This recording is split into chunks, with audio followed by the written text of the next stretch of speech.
এই অন্তর্বর্তীকালীন সরকার আজকে নিষিদ্ধ ঘোষণা করেছে যে আওয়ামী লীগ বাংলাদেশে আর রাজনীতি করতে পারবে না। নিষিদ্ধ ঘোষণা করা হয়েছে। আজকে ব্যালটের মধ্যে তাদের মার্কা নেই, আর মার্কা কোনোদিন আসবেও না। অতএব আপনারা সবাই এক হয়ে যেমনি অতীতে আমরা ঐক্যবদ্ধভাবে হযরতপুর কেরানীগঞ্জ উন্নয়ন করেছি, আবার আমরা সম্মিলিতভাবে সকলকে নিয়ে হযরতপুরের কেরানীগঞ্জের আমরা উন্নয়ন করব ইনশাআল্লাহ। নির্বাচনের দিন কি হইল? কিছু হয় নাই। আমার নামে মামলা দিল যে চেয়ারম্যান নির্বাচনটাকে আমি গন্ডগোল করছি। এটা হইতে পারে? এই মামলা আমি খাইছি চেয়ারম্যান নির্বাচনে। আর চেয়ারম্যানের ফলাফল হয়েছে 6 মাস পরে। ভোটের ফলাফল করা হয়েছে 6 মাস পর। 6 মাস পর কোন চেয়ারম্যানের ফলাফল হয়?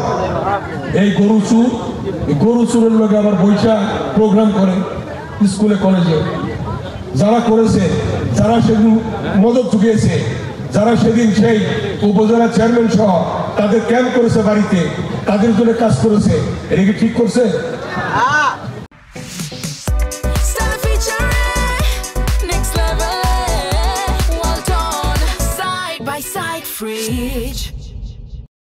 আল্লাহ একজন আছে। আল্লাহ কিন্তু সেই ফেসগুলা দেখে, ছবির মধ্যে এখন আছে। ওই শাহিন চেয়ারম্যানের ফুল দিতেছে, ওই চুরে ফুল দিতেছে, ঠিক না? এগুলি বুঝতে হবে, কিন্তু এগুলি বুঝতে হবে, তাদেরকে চিহ্নিত করতে হবে, তাদের ব্যাপারে খেয়াল রাখতে হবে। বিক্রিয়ার কোনো জায়গা নাই। এগুলি খেয়াল রাখবেন আপনারা। খেয়াল রাখবেন কিনা বলেন? খেয়াল রাখবেন।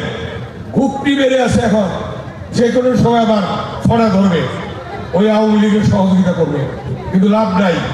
এই অন্তর্বর্তীকালীন সরকার আসছে হাজার হাজার ছাত্র জনতার রক্তের বিনিময়ে, হাজার হাজার ছাত্র জনতার রক্তের বিনিময়ে তাদের রক্ত পেরিয়ে আজকে তারা পলাতক।